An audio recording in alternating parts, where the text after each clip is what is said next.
Hello दोस्तों, स्वागत है आपका क्यूरियोसिटी कोव पर। आज हम बात करेंगे एक बहुत ही इंटरेस्टिंग बुक के बारे में। आज की हमारी बुक है stop lying to yourself 101 hard truths to help you change your life by Simon Gilham. यह बुक आपको अपनी जिंदगी की सच्चाइयों से रूबरू कराएगी और बताएगी कि कैसे आप अपनी लाइफ में पॉजिटिव चेंजेस ला सकते हैं। चलिए शुरू करते हैं। बदलाव डरावना हो सकता है, लेकिन यह ग्रोथ और खुशी के लिए जरूरी होता है। कई बार चेंज का सबसे बड़ा ऑब्स्टिकल हम खुद होते हैं, खासकर वो झूठ जो हम खुद से बोलते हैं। अपनी किताब stop lying to yourself 101 hard truths to help you change your life में साइमन गिलहैम रीडर्स को इनकरेज करते हैं कि वो इन सेल्फ डिसेप्शंस का सामना करें और उन अनकंफर्टेबल ट्रूथ्स को अपनाएं जो हमें पीछे खींचती है। ये सेल्फ क्रिटिसिज्म नहीं है, ये ऑनेस्ट सेल्फ रिफ्लेक्शन है। अपनी कमजोरियों, डर और लिमिटिंग बिलीफ्स को मानकर हम उन्हें तोड़ना शुरू कर सकते हैं और एक ऑथेंटिक और फुलफिलिंग लाइफ बना सकते हैं। ये जर्नी सेल्फ अवेयरनेस से शुरू होती है। पूरी किताब में गिलहैम प्रैक्टिकल एप्लीकेशन की इंपॉर्टेंस पर जोर देते हैं। वो एक्शनेबल स्टेप्स और रिलेटेबल एग्जाम्पल्स देते हैं ताकि रीडर्स इन हार्ड ट्रूथ्स को अपनी डेली लाइफ में ला सके। कॉन्सेप्ट्स यूनिवर्सल हैं, लेकिन किताब इंडियन कॉन्टेक्स्ट के चैलेंजेस को भी एड्रेस करती है, जिससे ये डाइवर्स ऑडियंस के लिए रेलेवेंट बनती है। स्टॉप लाइंग टू योरसेल्फ एक कॉल टू एक्शन है।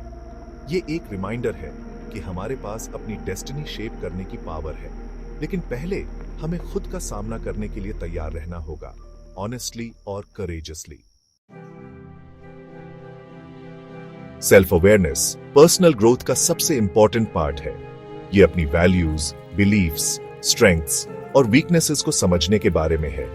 ये रिकॉग्नाइज करने के बारे में है कि हमारे पास्ट एक्सपीरियंसेस हमारे प्रेजेंट को कैसे शेप करते हैं और हमारे फ्यूचर को कैसे इन्फ्लुएंस करते हैं। ये इंट्रोस्पेक्टिव जर्नी चैलेंजिंग हो सकती है, लेकिन ये हमारे डिससैटिस्फैक्शन और अनहैप्पीनेस के रूट कॉजेस को आइडेंटिफाई करने के लिए एसेंशियल है। एग्जाम्पल के लिए, कोई अगर अपने करियर में अनफुलफिल्ड फील कर रहा है तो वो एक्सटर्नल फैक्टर्स जैसे डिमांडिंग बॉस या लैक ऑफ अपॉर्चुनिटीज को ब्लेम कर सकता है, लेकिन ट्रू सेल्फ अवेयरनेस से पता चल सकता है कि उनकी अनहैप्पीनेस उनकी वैल्यूज और उनके करंट वर्क के मिसमैच की वजह से है। शायद वो क्रिएटिविटी और इनोवेशन को प्रायोरिटाइज करते हैं, लेकिन एक रिपेटिटिव प्रोसेस ड्रिवन रोल में फंसे हुए हैं। ये honest self assessment informed decision making में हेल्प करता है। सिंपली नई जॉब ढूंढने की बजाय अब इंडिविजुअल एक ऐसा करियर पाथ ढूंढने पर फोकस कर सकता है जो उनके पैशंस और वैल्यूज के साथ अलाइन करता हो। सेल्फ अवेयरनेस हमें वो चॉइसेस करने के लिए एम्पावर करता है जो हमारे लिए सही है, जिससे ग्रेटर फुलफिलमेंट और हैप्पीनेस मिलती है। इंडियन कॉन्टेक्स्ट में सोसाइटी और फैमिलियल एक्सपेक्टेशंस करियर चॉइसेस में इंपॉर्टेंट रोल प्ले करती है। सेल्फ अवेयरनेस इंडिविजुअल्स को इन प्रेशर्स को नेविगेट करने में हेल्प कर सकती है by providing clarity on their own aspirations and priorities. ये उन्हें वो डिसीजंस लेने में हेल्प करती है जो उनके लिए राइट है, even if they deviate from traditional paths. Accountability का मतलब है अपने एक्शंस, डिसीजंस और उनके कॉन्सिक्वेंसेस की ओनरशिप लेना। ये ब्लेम के माइंडसेट से रिस्पॉन्सिबिलिटी के माइंडसेट में शिफ्ट करना है। इसका मतलब ये नहीं है कि एक्सटर्नल फैक्टर्स का रोल डिनाई करे, बल्कि इसका मतलब है अपनी लाइफ को शेप करने में अपनी एजेंसी को रिकॉग्नाइज करना। फॉर इंस्टेंस, अगर कोई फाइनेंशियली स्ट्रगल कर रहा है तो लो इनकम या हाई कॉस्ट ऑफ लिविंग जैसे एक्सटर्नल फैक्टर्स को ब्लेम करना इजी है। वाइल ये फैक्टर्स सिचुएशन में कंट्रीब्यूट कर सकते हैं, अकाउंटेबिलिटी के लिए personal spending habits, financial literacy और इनकम बढ़ाने के एफर्ट्स को एग्जामिन करना जरूरी है। अकाउंटेबिलिटी लेने से हम उन एरियाज को आइडेंटिफाई कर पाते हैं जहां हम पॉजिटिव चेंजेस ला सकते हैं। हेल्पलेस फील करने की बजाय हम वो लाइफ क्रिएट करने में एक्टिव पार्टिसिपेंट्स बन जाते हैं जो हम चाहते हैं।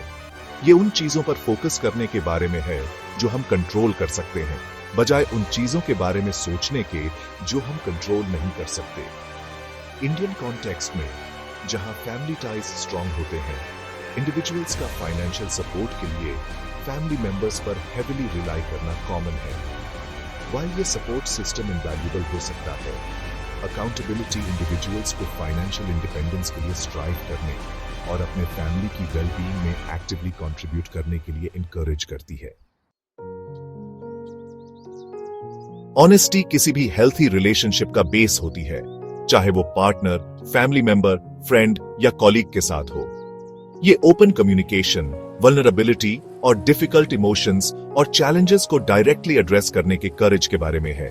वाइल कॉन्फ्लिक्ट अवॉइड करना या इश्यूज को इग्नोर करना इजी लग सकता है, ये अप्रोच अक्सर रिजेंटमेंट पैदा करता है और रिलेशनशिप की फाउंडेशन को कमजोर करता है। एग्जाम्पल के लिए इमेजिन कीजिए, एक कपल कम्युनिकेशन प्रॉब्लम्स फेस कर रहा है। अपनी नीड्स और कंसर्न्स ओपनली एक्सप्रेस करने की बजाय वो पैसिव एग्रेसिव बिहेवियर या बॉटल्ड अप रिजेंटमेंट का सहारा लेते हैं। ऑनेस्टी की कमी डिस्टेंस क्रिएट करती है और ट्रस्ट को कम करती है, अल्टीमेटली रिलेशनशिप को हार्म करती है। इसके उलट जब कपल्स ऑनेस्टली और रिस्पेक्टफुली कम्युनिकेट करते हैं तो वो वल्नरेबिलिटी और ग्रोथ के लिए एक सेफ स्पेस क्रिएट करते हैं। वो कॉन्फ्लिक्ट्स को कंस्ट्रक्टिवली एड्रेस कर सकते हैं, अपने बॉन्ड को स्ट्रॉन्ग कर सकते हैं और एक मोर फुलफिलिंग पार्टनरशिप बना सकते हैं। इंडियन कॉन्टेक्स्ट में जहां अरेंज्ड मैरिजेस अभी भी प्रेवलेंट हैं, ओपन एंड ऑनेस्ट कम्युनिकेशन और भी क्रूशियल हो जाती है। कपल्स को कल्चरल एक्सपेक्टेशंस को नेविगेट करते हुए ट्रस्ट और अंडरस्टैंडिंग का स्ट्रॉन्ग फाउंडेशन बिल्ड करने की जरूरत होती है। Section 5, conquering fear, stepping outside your comfort zone. Fear एक नेचुरल ह्यूमन इमोशन है, लेकिन ये पैरालाइजिंग भी हो सकता। ये अक्सर हमें अपने ड्रीम्स परस्यू करने, रिस्क्स लेने और अपनी फुल पोटेंशियल तक पहुंचने से रोकता है। कॉन्करिंग फियर का मतलब फियरलेस बनना नहीं है। इसका मतलब है अपने फियर्स को एक्नॉलेज करना और उनके बावजूद आगे बढ़ने का चॉइस करना। फॉर इंस्टेंस, कोई जो अपना बिजनेस स्टार्ट करने का ड्रीम देखता है, वो फेलियर के फियर से पीछे हट सकता है। ये फियर प्रोक्रेस्टिनेशन, सेल्फ डाउट और वेंचर लॉन्च करने के लिए नेसेसरी स्टेप्स लेने में रिलक्टेंस के रूप में दिखाई दे सकता है। हाउएवर, इस फियर को एक्नॉलेज करके और इसे स्मॉलर मैनेजेबल स्टेप्स में ब्रेक डाउन करके एस्पायरिंग एंटरप्रेन्योर इसे धीरे धीरे कम करना शुरू कर सकता है। वो मेंटर्स ढूंढ सकते हैं, बिजनेस प्लान डेवलप कर सकते हैं और अदर एंटरप्रेन्योर्स के साथ नेटवर्क कर सकते हैं। ग्रेजुअली अपनी कॉन्फिडेंस बिल्ड कर सकते हैं और अपने गोल की तरफ बढ़ सकते हैं। इंडियन कॉन्टेक्स्ट में जहां जॉब सिक्योरिटी हाईली वैल्यूड है, एंटरप्रेन्योरियल रिस्क्स लेना पर्टिकुलरली डॉन्टिंग हो सकता है।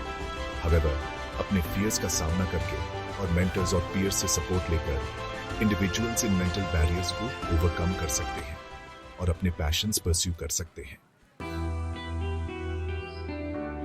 Section 6, prioritising mental health, breaking the stigma. Mental health physical health जितनी ही इंपॉर्टेंट है, फिर भी इसे अक्सर कम अटेंशन और अंडरस्टैंडिंग मिलती है। अपनी मेंटल वेलबीइंग को इग्नोर करने का रिपल इफेक्ट हमारी लाइफ के सभी एस्पेक्ट्स पर पड़ सकता है। हमारे रिलेशनशिप्स, वर्क और ओवरऑल हैप्पीनेस को इंपैक्ट कर सकता है। मेंटल हेल्थ को प्रायोरिटाइज करना, जरूरत पड़ने पर हेल्प लेना और मेंटल हेल्थ इश्यूज के आसपास के स्टिग्मा को ब्रेक डाउन करना क्रूशियल है। एग्जाम्पल के लिए, कोई जो एंजाइटी से स्ट्रगल कर रहा है, वो इसे सिर्फ स्ट्रेस समझकर डिसमिस कर सकता है या प्रोफेशनल हेल्प लेने में शेम फील कर सकता है। ये इंटरनलाइज्ड स्टिग्मा उन्हें वो सपोर्ट लेने से रोक सकता है जो उन्हें अपनी एंजाइटी मैनेज करने और अपनी क्वालिटी ऑफ लाइफ इंप्रूव करने के लिए चाहिए। हाउएवर, अपने स्ट्रगल्स को एक्नॉलेज करके और थेरेपिस्ट या काउंसलर से हेल्प लेकर वो कोपिंग मैकेनिज्म सीख सकते हैं, नेगेटिव थॉट पैटर्न्स को चैलेंज कर सकते हैं और अपनी एंजाइटी मैनेज करने के लिए स्ट्रैटेजीज डेवलप कर सकते हैं। मेंटल हेल्थ को प्रायोरिटाइज करना वीकनेस की साइन नहीं है, ये स्ट्रेंथ और सेल्फ केयर की साइन है। इंडियन कॉन्टेक्स्ट में जहां मेंटल हेल्थ इश्यूज अक्सर स्टिग्मेटाइज्ड और मिसअंडरस्टूड होते हैं, ओपन डायलॉग्स क्रिएट करना और हेल्प सीकिंग बिहेवियर्स को इनकरेज करना क्रूशियल है। फैमिलीज, कम्युनिटीज और हेल्थ केयर प्रोवाइडर्स सभी इन बैरियर्स को ब्रेक डाउन करने और मेंटल हेल्थ चैलेंजेस से स्ट्रगल कर रहे लोगों को सपोर्ट प्रोवाइड करने में वाइटल रोल प्ले करते हैं। Section 7, gratitude, shifting your focus to the positive. Gratitude का मतलब है अपना फोकस हमारे पास क्या नहीं है से हमारे पास क्या है पर शिफ्ट करना। यह अपनी लाइफ में गुड चीजों की अप्रिशिएट करने के बारे में है, चाहे वो कितनी भी स्मॉल या इनसिग्निफिकेंट क्यों ना लगे। कल्टिवेटिंग ग्रेटिट्यूड का मतलब चैलेंजेस या हार्डशिप्स को डिनाई करना नहीं है। इसका मतलब है अपनी लाइफ के पॉजिटिव एस्पेक्ट्स पर फोकस करने का चॉइस करना even amidst difficulties. For instance, work के लिए लॉन्ग कम्यूट के बारे में सोचने की बजाय कोई ये चूज कर सकता है कि वो जॉब के लिए ग्रेटफुल रहे जो उन्हें और उनके फैमिली को प्रोवाइड करती है। वो कम्यूट टाइम को पर्सनल ग्रोथ के लिए यूज कर सकते हैं by listening to podcasts, learning a new language या सिंपली रिफ्लेक्शन के लिए कुछ क्वाइट टाइम एंजॉय करके। पर्सपेक्टिव में इस शिफ्ट का हमारे वेल बीइंग पर प्रोफाउंड इंपैक्ट पड़ सकता है। स्टडीज ने शो किया है कि प्रैक्टिसिंग ग्रैटिट्यूड स्ट्रेस कम कर सकती है, स्लीप इंप्रूव कर सकती है, हैप्पीनेस लेवल्स बढ़ा सकती है और स्ट्रॉन्गर रिलेशनशिप्स बना सकती है। ये एवरीडे मोमेंट्स में जॉय ढूंढने और उस अबंडेंस की अप्रिशिएट करने के बारे में है जो ऑलरेडी हमारी लाइफ में एग्जिस्ट करती है। इंडियन कॉन्टेक्स्ट में जहां फैमिली और कम्युनिटी बॉन्ड स्ट्रॉन्ग है, ग्रैटिट्यूड एक्ट्स ऑफ सर्विस के थ्रू, लव्ड वंस के साथ क्वालिटी टाइम स्पेंड करके और कम्युनिटी की वेल बीइंग में कंट्रीब्यूट करके एक्सप्रेस की जा सकती है। Section 8, setting boundaries, protecting your time and energy. Setting boundaries अपनी टाइम, एनर्जी और इमोशनल वेलबीइंग को प्रोटेक्ट करने के लिए एसेंशियल है। ये उन रिक्वेस्ट्स या कमिटमेंट्स को नो कहना सीखने के बारे में है जो हमें ड्रेन करते हैं और अपनी नीड्स को प्रायोरिटाइज करने के बारे में है। ये चैलेंजिंग हो सकता है, स्पेशली उन कल्चर्स में जहां नो कहना अक्सर रूड या डिसरिस्पेक्टफुल माना जाता है। एग्जाम्पल के लिए, कोई जो कॉन्स्टेंटली वर्क डिमांड से ओवरवेल्म्ड फील करता है, उसे अपने कॉलीग्स और सुपरवाइजर्स के साथ बाउंड्रीज सेट करने की जरूरत हो सकती है। इसमें एडिशनल टास्क्स डिक्लाइन करना शामिल हो सकता है जब वो ऑलरेडी ओवरलोडेड हों। वर्क आवर्स के बाहर कम्युनिकेशन के लिए क्लियर एक्सपेक्टेशन सेट करना या बर्नआउट अवॉइड करने के लिए दिन भर में रेगुलर ब्रेक्स लेना शामिल हो सकता है। सेटिंग बाउंड्रीज सेल्फिश नहीं है, ये सेल्फ प्रिजर्वेशन के बारे में है। ये हमें अपनी पर्सनल और प्रोफेशनल लाइव्स में अपने बेस्ट सेल्व्स के रूप में शो अप करने की अनुमति देता है। जब हम रेस्टेड, एनर्जाइज्ड और इमोशनली बैलेंस्ड होते हैं तो हम चैलेंजेस हैंडल करने, अपने रिलेशनशिप्स नर्चर करने और अपने पैशंस परस्यू करने के लिए बेटर इक्विप्ड होते हैं। इंडियन कॉन्टेक्स्ट में जहां फैमिली ऑब्लिगेशंस अक्सर प्रायोरिटाइज्ड होते हैं, सेटिंग बाउंड्रीज पर्टिकुलरली चैलेंजिंग हो सकता है। हाउएवर, अपनी नीड्स को असर्टिवली और रिस्पेक्टफुली कम्युनिकेट करके इंडिविजुअल्स अपनी पर्सनल और फैमिलियल रिस्पॉन्सिबिलिटीज के बीच हेल्थियर बैलेंस क्रिएट कर सकते हैं। Section 9, conclusion, a call to action for a more authentic you.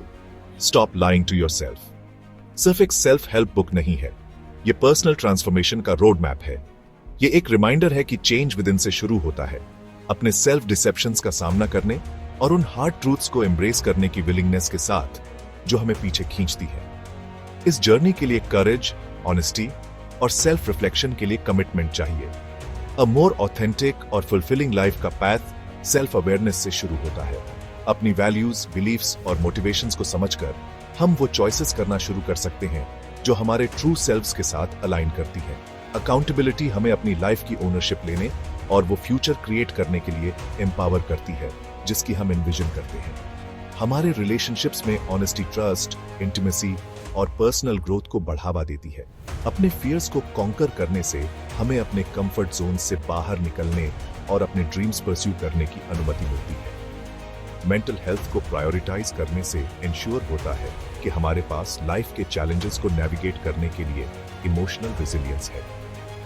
Gratitude cultivate करने से हमारा फोकस पॉजिटिव पर शिफ्ट होता है, जिससे हमारी ओवरऑल वेलबीइंग बढ़ती है। और सेटिंग बाउंड्रीज हमारी टाइम, एनर्जी और इमोशनल हेल्थ को प्रोटेक्ट करती है। जर्नी हमेशा इजी नहीं होगी, लेकिन रिवॉर्ड्स मेजरेबल हैं। इन हार्ड ट्रूथ्स को एम्ब्रेस करके हम सेल्फ डिस्कवरी, ग्रोथ और लास्टिंग फुलफिलमेंट के पाथ पर चल पड़ते हैं। अपनी लाइफ चेंज करने की पावर आपके अंदर है। क्या आप ट्रूथ को एम्ब्रेस करने के लिए रेडी हैं?